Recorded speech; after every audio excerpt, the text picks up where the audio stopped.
오늘은 요한복음 20장 24절에서 29절 말씀을 가지고 디두모라 불리는 도마라는 제목으로 여러분과 함께 말씀을 나누려고 합니다. 오늘 우리가 살펴볼 사도는요, 두 번째 그룹의 세 번째 혹은 네 번째 사도로 기록되어 있는 도마입니다. 이 공관복음에 보면 사도들 12제자의 그 명단이 나오는데요, 어느 곳에서는 도마, 마태 순으로 나오기도 하고 어떤 곳에서는 또 마태, 도마 이렇게 나오기도 합니다. 그래서 이제 두 번째 그룹의 세 번째 혹은 네 번째로 도마가 등장을 하게 되는데요, 도마는 보통 의심 많은 도마 이렇게 불리고 있죠. 그러나 이 별명은 이 도마에게 아주 딱 맞는 별명은 아닌 것 같습니다. 왜냐하면 도마가 좀 비관적인 사람이기는 하지만 그 하나 자체가 도마의 모든 성품을 다 말해주고 있지는 않기 때문이죠. 요한복음 11장 16절에 따르면요, 도마는 디두모라고 이렇게 불렸습니다. 이 디두모는 쌍둥이라는 뜻인데요, 이것으로 봤을 때 그에게 쌍둥이 형제가 있었던 것으로 보이지만 그의 형제 쌍둥이 형제에 대해서는 성경이 나오지 않기 때문에 잘은 우리가 알 수는 없습니다. 그러나 어쨌든 이 도마를 디두모 또 도마 이렇게 불렀었죠. 도마는 공관복음에서는 12제자를 언급하는 명단에만 나옵니다. 그런데 요한복음에서는 3번 나오고 있어요. 그러니까 11장에서 나사로의 죽음과 부활 사건에서 한번 도마가 등장을 하고, 두 번째는 14장 다락방 강화에서 한번 또 등장을 하고요, 그 다음에 20장에서 부활 후 예수님을 만나는 그런 사건, 예수님이 나타나시는 사건에서 등장을 하게 되는데요, 이를 통해서 우리가 이 세 군데를 통해서 도마의 어떤 특성과 성품을 조금 알게 됩니다. 그런데 이 공관복음에서는 단지 명단에만 등장을 하는데, 요한복음에서는 이렇게 3번에 걸쳐서 주요 사건 안에 도마가 나오는 걸로 봤을 때 아마도 도마와 사도 요한이 좀 더 친밀한 그 사이였던 것 같다라는 그런 추측을 해볼 수가 있죠. 먼저 도마의 어떤 성품과 특성에 대해서 살펴보기 위해서 먼저 요한복음 11장 1절부터 16절까지를 한번 보겠습니다. 우리 요한복음 11장 1절에서 16절을 한번 다 같이 한번 읽어보겠습니다. 저와 여러분 한 절씩 교독할게요. 자, 11장 1절부터 제가 먼저 읽겠습니다. 어떤 병자가 있으니 이는 마리아와 그 자매 마르다의 마을 베다니에 사는 나사로라.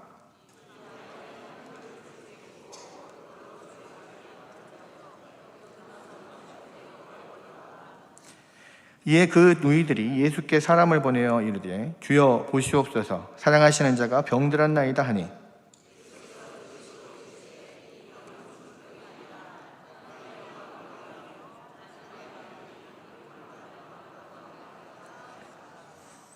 예수께서 본래 마르다와 그 동생과 나사로를 사랑하시더니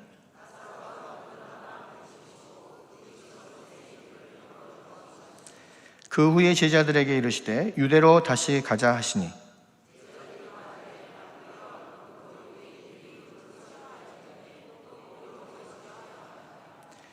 예수께서 대답하시되 낮이 12시간이 아니냐, 사람이 낮에 다니면 이 세상의 빛을 봄으로 실족하지 아니하고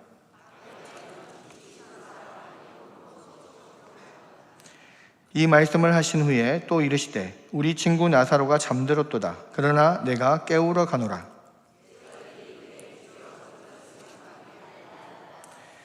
예수는 그의 죽음을 가리켜 말씀하신 것이나 그들은 잠들어 쉬는 것을 가리켜 말씀하신 줄 생각하는지라.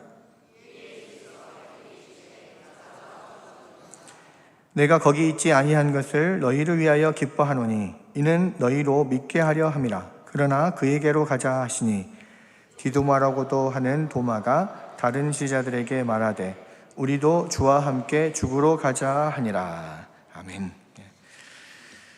자, 이 요한복음 11장에 이 나사로의 죽음이라고 하는 이 사건을 보면 도마의 성품이 잘 드러나 있습니다. 그러니까 나사로의 목숨이 경각에 달렸다라고 하는 소식이 예수님께 또 그리고 제자들에게 전해졌을 때는 예수님이 사실 예루살렘에서 목숨의 위협을 받았기 때문에 그곳을 떠나 계실 때였습니다. 이 소식은 예수님과 제자들을 굉장히 난처하게 만들었습니다. 왜냐하면 만약에 예수님이 예루살렘 근처로 다시 들어가게 되면 예수님은 호랑이 굴로 들어가는 것과 같은 그런 다름없는 그런 것이었기 때문에 그렇죠. 그러니까 지금 나사로나 마리아와 마르다가 있는 베다니는 이 예루살렘의 바로 가까이에 있는 그런 마을입니다. 그래서 예루살렘 근처에 나타나면 예수님이 틀림없이 지금 유대인들에게 잡히고 또 돌에 맞아서 죽을 수 있는 그런 상황에 있었기 때문에 그렇죠. 요한복음 10장 39절에 보면 유대 지도자들이 예수님을 체포하려고 찾고 있었다라고 이렇게 말하고 있습니다. 그러니까 예수님을 이미 그들은 죽일 작정을 하고 있었던 거죠.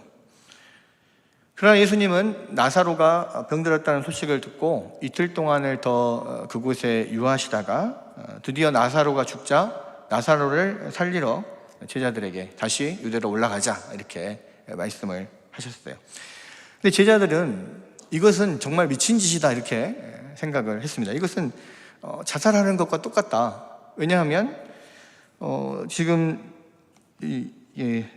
그 말씀에 보면은요, 랍비여 방금도 유대인들이 돌로 치려 했는데 또 그리로 가시려 하십니까? 그렇게 묻고 있거든요.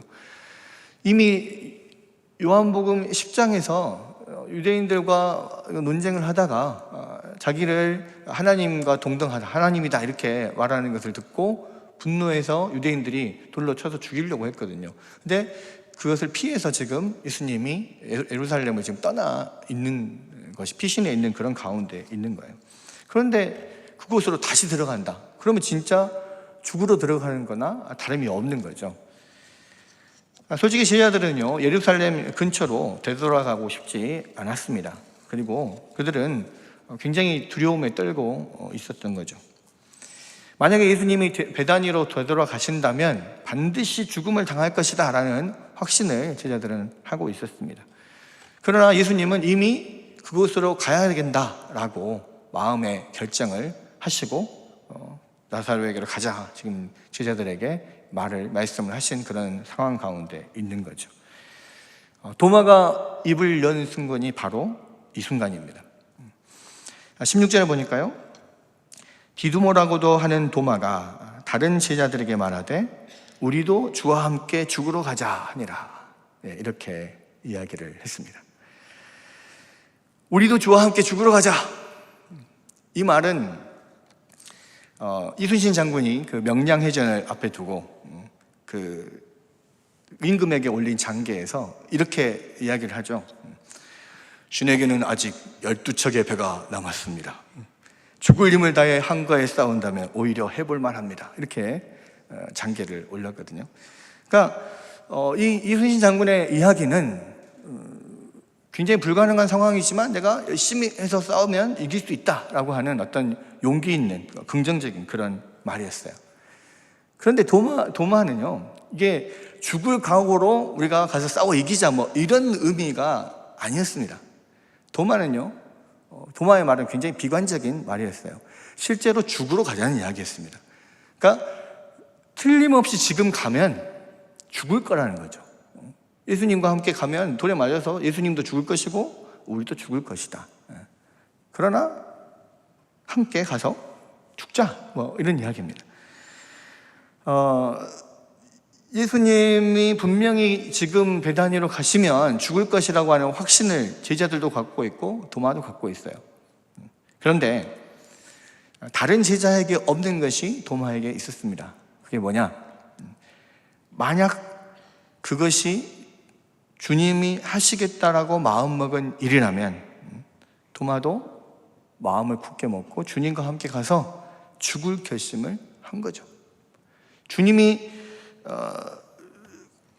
정말 죽을 수밖에 없는 그 길에 가신다면 주님은 올라가면 분명히 죽으실 것 같은데, 그렇다면 나도 주님 없는 세상 그냥 혼자 사느니 주님과 함께 죽겠다, 어떤 그런 각오들을 가지고 있는 것입니다.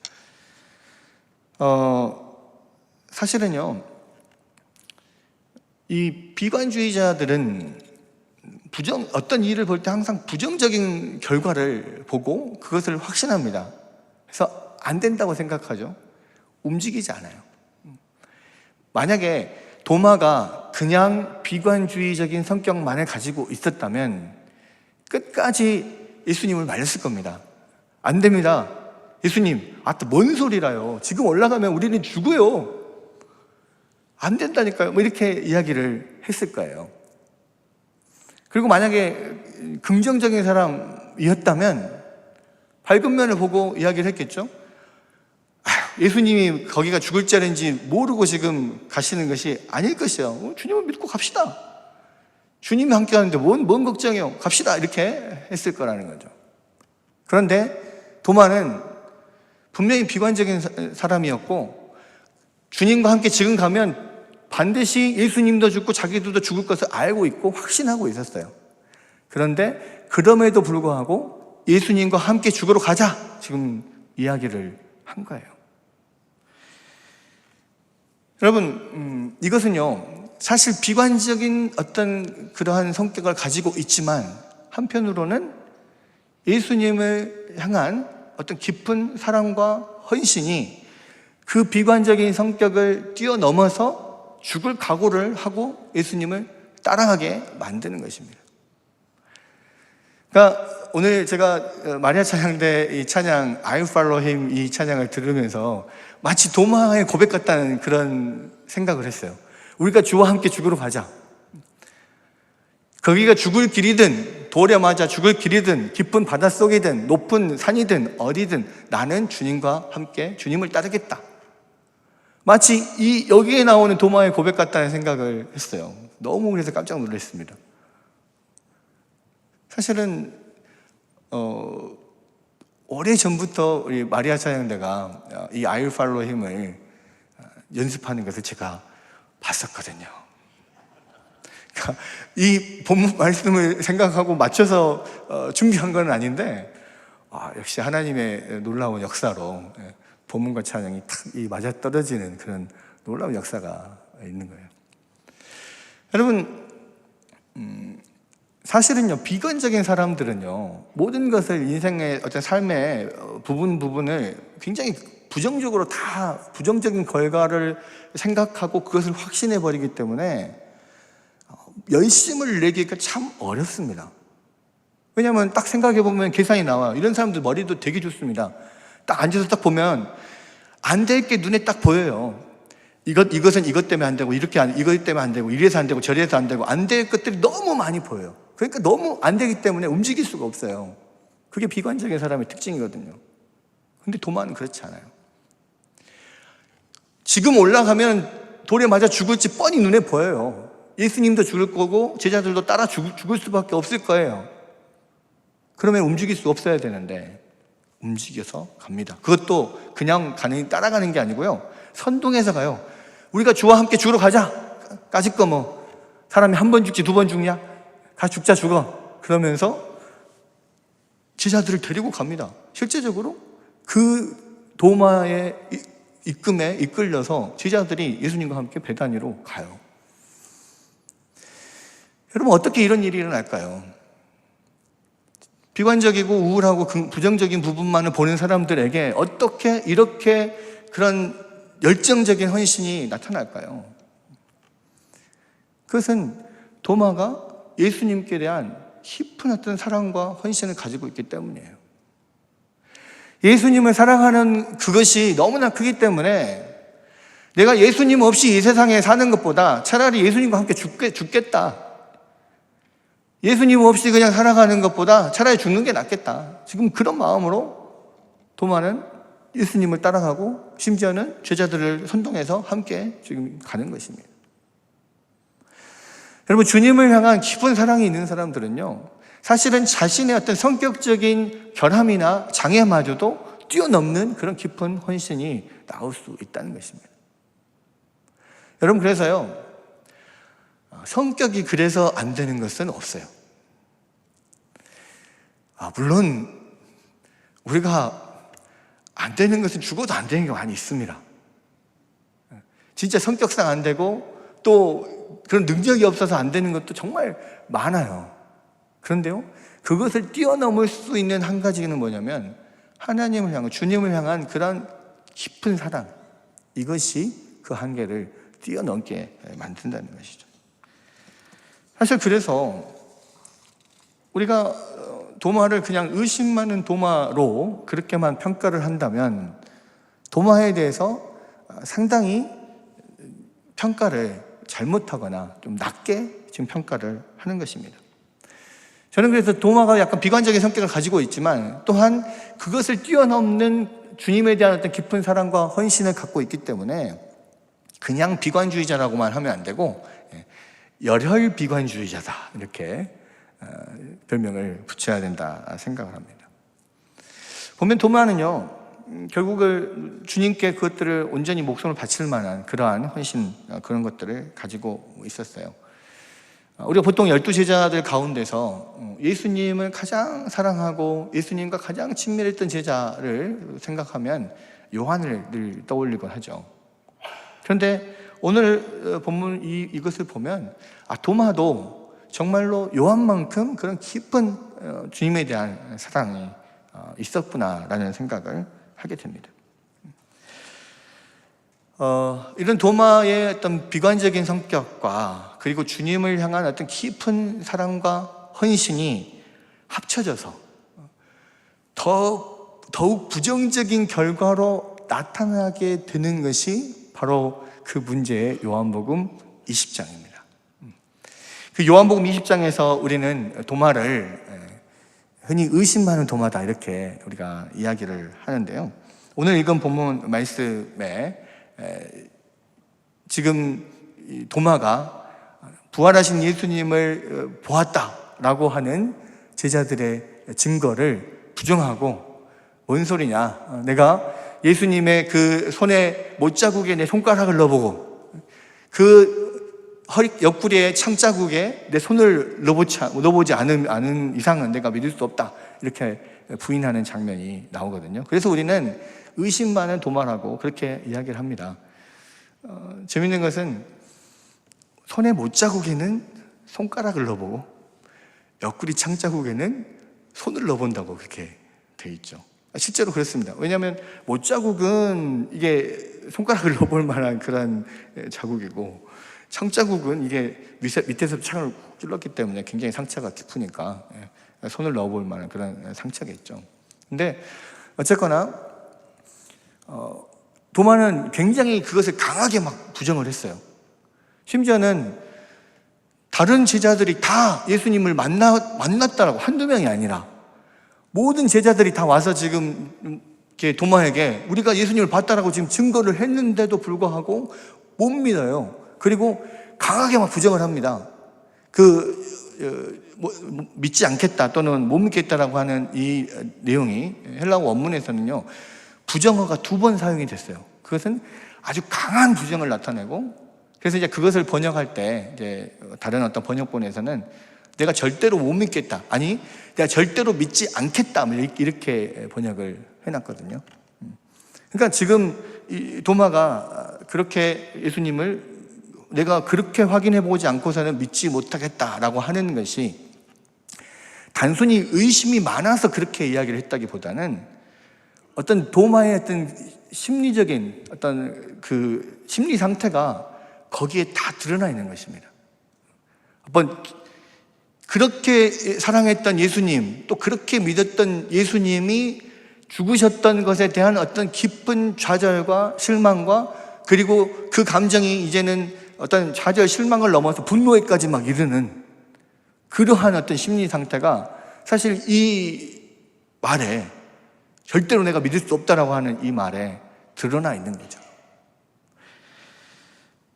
여러분, 우리는 도마를 이 본문을 배경으로 해서 그냥 의심 많은 도마, 이렇게 이야기를 합니다만 사실 도마만 의심한 게 아니었어요. 그러니까 처음에 부활하신 예수님을 봤던 사람은 막달라 마리아와 여자들이었죠. 근데 그 막달라 마리아가 예수님을 무덤 앞에서 비어있는 것을 보고 또 나타나 부활하신 예수님을 만난 것을 제자들에게 가서 알렸습니다. 그때 막달라 마리아가 예수님이 부활하셨다고 말했을 때 제자들이 다 믿었습니까? 안 믿었습니까?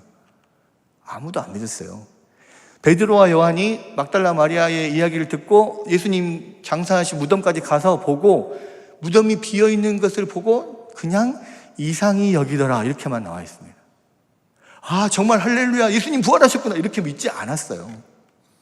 또 엠마오로 가는 두 제자, 오랫동안 길을 가면서 예수님과 주거니 받거니 막 이야기를 하다가 이분이 예수님이구나 그것을 깨닫고 엠마오로 가던 두 제자가 다시 돌아와서 예루살렘에 와서 제자들에게 내가 예수님을 만났다 이야기했을 때 제자들이 믿었습니까? 안 믿었어요. 제자들도 안식 후 첫날 저녁에 예수님께서 그들이 모여있는 곳에 나타나셔서 너희에게 평안이 있으라 이렇게 말씀하실 때까지, 그러니까 그렇게 부활하신 예수님을 직접 눈으로 보기 전까지는 다른 제자들도 사실은 믿지 못했었단 말이에요. 근데 도마가 그 자리에 없었어요. 그래서 도마가 못 봤습니다. 그래서 제자들이 와서 우리가 다 부활하신 예수님을 봤다 해도 도마가 나 못 믿겠다 이야기를 한 거예요. 다른 제자들도 그렇게 부활을 증언한 사람들의 이야기를 듣고 못 믿었었는데, 나중에 자기 눈으로 직접 보고야서 믿었었는데, 유독 도마만 그 자리에 함께 있는 그 자리, 함께 제자들이 모여있던 자리에 예수님이 나타나실 때 없어가지고 못 봐서 믿지 못한 것을 가지고 의심하는 도마다 이렇게 별명을 붙이는 것은 너무 도마에게 가혹한 행위가 아닐까.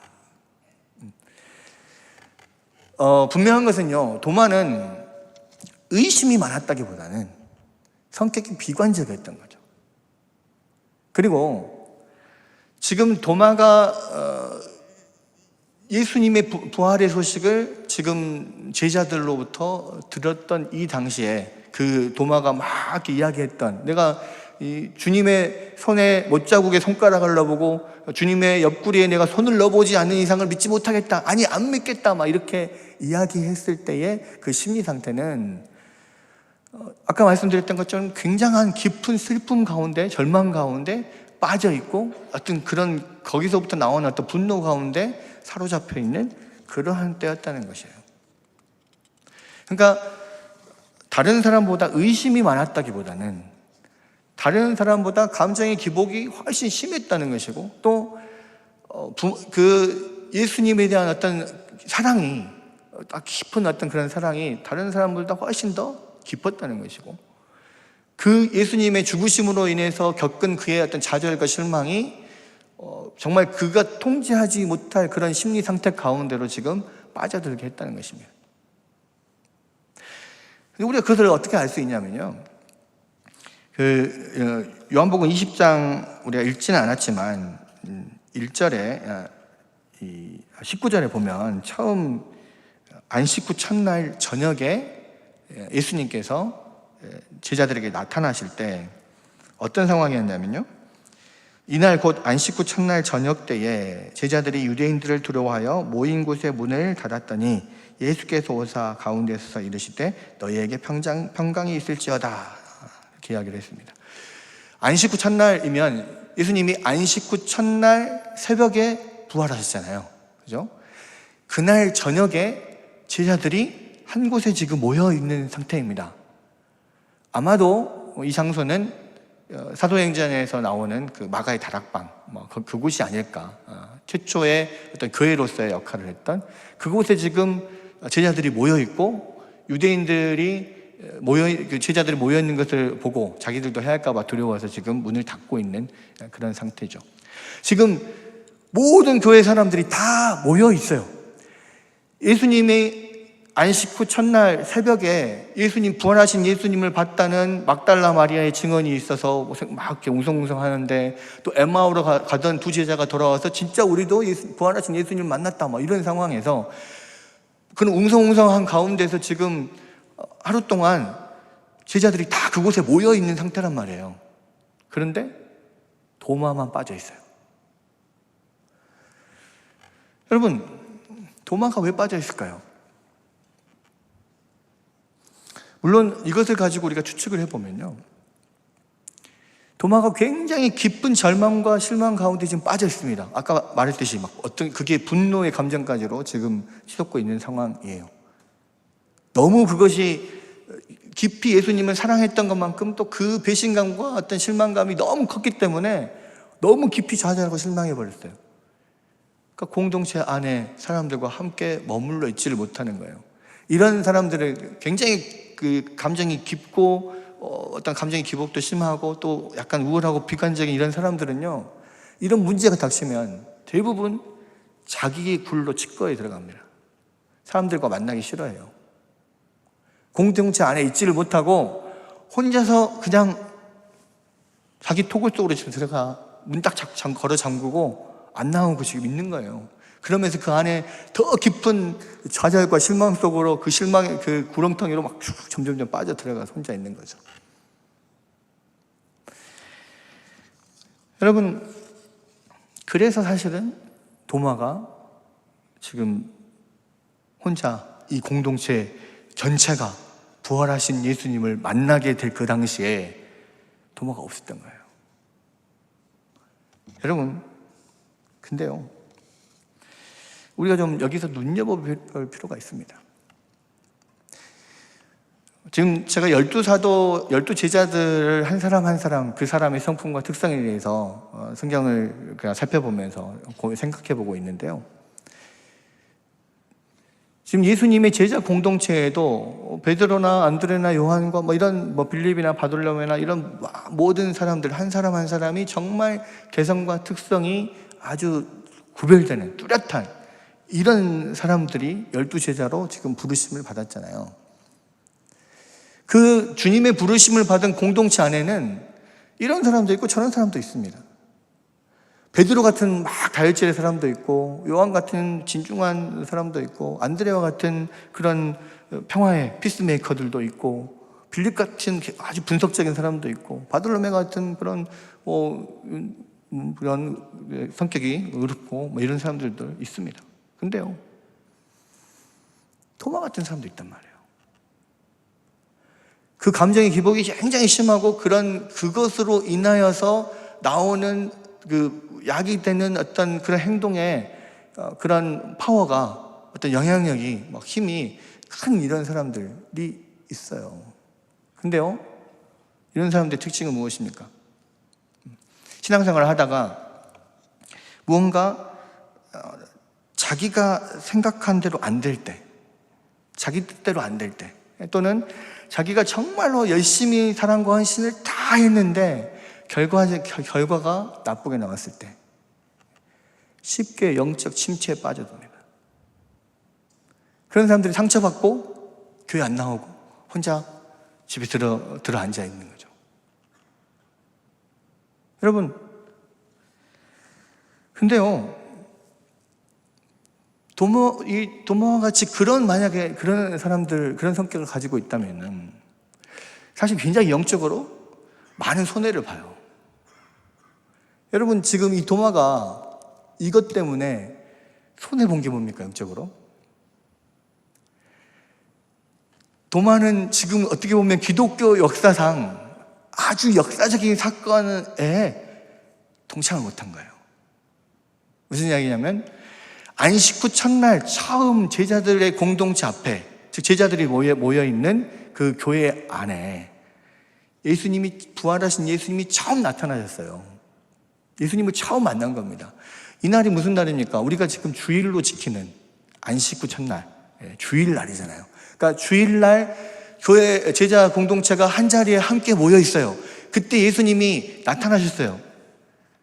그것은 지금으로 말하면 주일 예배 때 주일 예배를 드리려고 모인 제자들에게 예수님이 나타나신 사건이에요. 주일 예배를 통해서 예수님을 만난 사건이라고요. 그러니까 결국은 안식 후 첫날 저녁에, 주일 저녁에 예수님이 처음으로 교회 공동체 앞에 나타나셨습니다. 그리고 이제 오늘 본문에 보면 여드레 후 제자들이 또 모여 있을 때 도마도 함께 있었더니 그렇게 이야기를 하거든요. 여드레 후는 뭐냐면 일주일 후 그 다음 주일 날 이 말이에요. 그러니까 유대인들의 어떤 날짜 계산법은 24시간을 꽉 채워야 하루 이렇게 이야기를 하는 게 아니고 오늘부터 내일까지면 오늘 하루, 내일 하루 합쳐서 이틀 이렇게 세는 거예요. 그래서 우리가 사도신경 이렇게 외울 때 장사한 지 사흘 만에 죽은 자 가운데서 다시 살아나시며 이야기할 때 사실은 시간상으로 보면 사흘 만이 아니에요. 그렇죠? 그러니까 금요일 오후에 예수님이 돌아가셨죠. 그리고 금요일 해가 지면서부터 안식일이 시작되고 토요일 하루를 지내고 주일날 새벽이니까 실제로는 꼬박 만 이틀 48시간이 안 되는 시간입니다. 그런데 우리는 사흘이라고 해요. 왜? 유대인의 그 관습대로 금요일, 토요일, 주일 이렇게 사흘 만에 이렇게 이야기하거든요. 여기서도 마찬가지입니다. 여드레 후에 예수님이 나타나셨다는 말은 일주일 후 주일날 또 제자들이 다 모여 있을 때 예수님이 나타나신 거예요. 그러니까 다행히 그때는 도마가 그 자리에 있었습니다. 그러니까 도마가 손해본 게 뭐냐? 역사적으로 아주 중요한 기독교 교회사의 최초의 주일 예배에 도마 혼자 결석한 거예요. 사도인데 12장로 중에 한 명이 이 최초의 역사상 최초의 주일 예배에 지금 결석한 거라니까요. 왜? 마음이 너무 상처를 받아가지고. 그러니까 사실은 이게 이런 면들이 굉장히 많습니다. 이런 약간 비관적인 성격이나 부정적인 성격을 가지고 또 상처를 깊이 받고 이런 분들에게는 사실 이런 영적인 손해들이 많이 일어날 수 있어요. 그런데 또 한 가지 우리가 여기서 눈여겨볼 게 있습니다. 아까 말씀드렸던 것처럼 첫 번째 주일 저녁에는 도마가 없었어요. 근데 두 번째 주일에는 아침인지 저녁인지 안 나왔으니까 두 번째 주일 예배 때는 도마가 출석을 했어요. 어떻게 출석을 했습니까? 다른 동료 제자들이 다 우르르 도마 집에 찾아갔어요. 도마가 있는 곳에. 그래서 너가 없을 때 예수님, 부활하신 예수님 우리가 만났다 막 증거를 했어요. 그랬을 때 도마의 반응은 뭡니까? 지금 도마는 아주 깊은 영적인 침체 가운데 빠져 있습니다.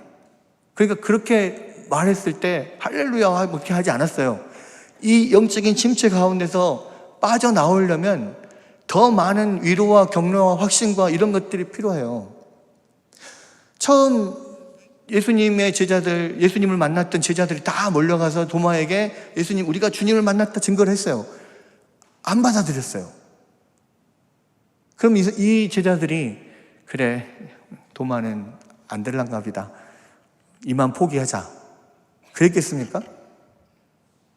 아니죠. 그랬다면 도마가 그 다음 주일에 와 있겠어요? 아마도 제자들이 계속해서 도마를 찾아갔을 겁니다.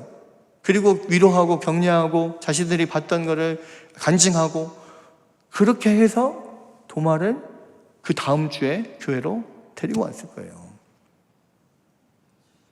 여러분, 우리가 여기서 생각할 수 있는 게 뭡니까? 이런 비관적인 성격을 가지고 있고 부정적인 성격을 가지고 있는 사람, 쉽게 깊은 어떤 감정의 어떤 기복을 갖고 있고 쉽게 영적 침체에 빠질 수 있는 사람, 이런 사람들은요 반드시 주위에서 동료들이 붙들어줘야 돼요.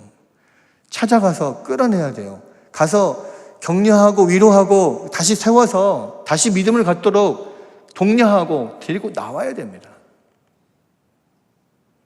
이들이야말로 정말로 성도들의 도움이 필요한 사람들이에요. 이런 성격을 가진 사람들은 그렇게 성도들의 위로와 격려가 필요해요. 일명 성도의 교제가 필요한 사람들이에요. 그리고요, 이렇게 동료들을 통하여서 잘 위로받고 다시 돌아온 도마, 그 도마 앞에 예수님이 나타나십니다. 그리고 내 손에 못자국에 손가락을 넣어보고 내 옆구리에 손을 집어넣어봐라. 그리고 보고 믿는 사람이 되지 말고 보지 않고도 믿는 사람이 되라. 이렇게 이야기를 합니다. 그랬을 때 만약에 진짜로 도마가 의심 많은 사람이라면, 아 진짜요? 한번 넣어볼까요? 하고 진짜 넣고 확인했을 거예요. 근데 여기 보십시오. 도마가 그렇게 확인하지 않았습니다. 예수님을 만난 순간 그 모든 의심 다 사라지고요, 그 모든 것이 다 풀렸습니다. 그리고 예수님께 주님이 바로 나의 주님이시요 나의 하나님이십니다, 이렇게 고백을 해요. 여러분이 이 도마의 고백은요, 성경에서 베드로의 고백, 주님은 그리스도시요 살아계신 하나님의 아들이십니다 라고 하는 이 고백과 쌍벽을 이루는 아주 귀한 고백입니다.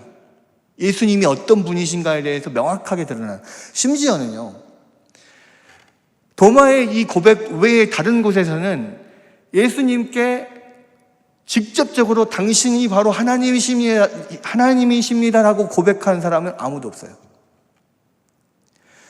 예수님께 직접 당신이 하나님이십니다 이렇게 고백하는 것은 도마의 고백이 유일하단 말이에요. 그 고백이 두 가지, 그 도마의 고백이 지금까지도 성경에 기록되어서 우리 가운데 회자되고 우리 가운데 그 고백을 통하여 주님이 어떤 분이신지를 증언하는 그런 귀한 고백이 된 거죠. 사랑하는 여러분, 우리 안에는 도마와 같은 사람들이 분명히 있을 수 있습니다. 감정의 기복이 심하고 다른 사람보다 훨씬 감수성도 예민하고, 그래서 깊은 좌절과 실망도 갖기도 하고, 또 어떨 때는 막 힘을 내서 열정적으로 일하기도 하다가도 순간적으로 그냥 어떤 상황과 환경 가운데 꺾어지고 쓰러지고 이런 사람들 있을 수 있어요. 이런 사람들에게 필요한 게 뭡니까? 성도의 교제예요. 찾아가는 거예요. 붙들고 세워주는 거예요. 위로하고 권면하는 거예요. 그렇게 위로받고 권면받은 사람들이요, 이런 도마가 고백했던 것 같은 더 깊은, 더 큰 하나님 앞에 더 깊은 신앙의 고백을 할 수 있고요, 나중에 도마는 목숨을 걸고 땅끝까지 복음을 증거하는 그런 사람이 됩니다. 그리고 실제로 전승에 의하면 도마는 인도에까지 와서 복음을 전했다고 해요. 그리고 도마가 인도에 와서 그 전했던 복음이요, 삼국시대에 인도를 거쳐서 우리나라에까지 들어왔다는 흔적이 남아 있습니다. 물론 그것이 정확한 사료는 아닐지라도 그러한 흔적이 보이는 것을 국내 그 교회사 학자들은 이야기를 해요. 어찌 보면 물론 우리가 본격적으로 복음을 받아들이는 것은 1885년에 언더우드 선교사와 또 아펜젤러 선교사의 복음 전파, 또 그리고 그 앞에 있었던 그런 성경의 번역 작업들, 19세기 말 무렵에 본격적으로 우리가 복음이 들어왔다고 할지라도 우리나라가 최초로 복음을 접하였던 그 계기가 됐던 것은 도마의 그런 복음 전도에서 비롯되었다라고 할 수 있다는 거죠. 어쩌면 정말로 도마에 의해서 이 땅끝, 극동, 이 아시아 끝에 있는 우리나라, 이 마지막 이 말단까지, 이 끝까지 복음이 전해진 거예요. 여러분, 비관적이고 우울하고, 그래서 성격이 어떤 기복이 심하고 감정적으로 막 그런 사람들, 여러분 실망하지 마십시오. 여러분들이 그것을 극복하고 주님을 향한 사랑이 그것을 뛰어넘을 만큼의 그런 주님을 향한 사랑이 여러분 안에 있다면요, 도마와 같이 더 크게 쓰임받을 수 있어요. 또 주위의 성도들이 그런 사람들을 잘 케어하고 돌보고 세워주면요, 정말로 놀라운 큰 일들을 할 수 있는 사람들이라는 것이죠. 우리는 도마를 통하여서 우리 교회 안에 이러한 사람들이 있다는 것, 그리고 우리 교회가 무엇을 해야 되는지 이런 것들을 살펴볼 수가 있습니다. 사랑하는 여러분,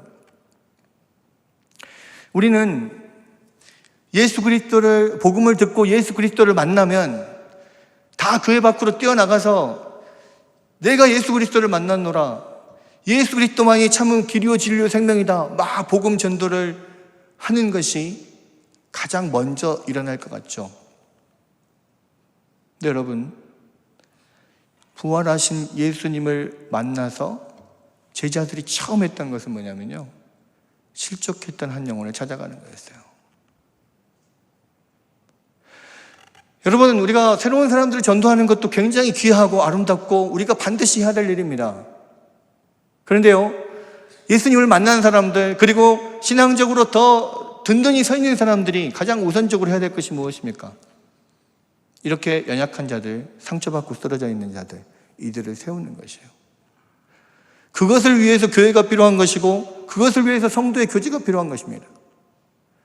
여러분, 남전도회, 여전도회, 각 기관들, 부역들 왜 필요합니까? 이런 사람들 찾아다니고 신방하고 격려하고 세우고 공동체 안으로 다시 끌어들이라고 세워진 거예요. 여러분, 2019년이 지나가고 있습니다. 올 한 해 동안 우리의 구역 안에, 우리의 남녀 전도회 안에, 내가 담고 있는 기관 안에 혹시 상처받고 쓰러져 있는 사람들, 그래서 교회 공동체 안에 속하기를 힘들어하는 사람들 없습니까? 여러분들, 그들에게 이 말씀 들고 찾아가야 돼요.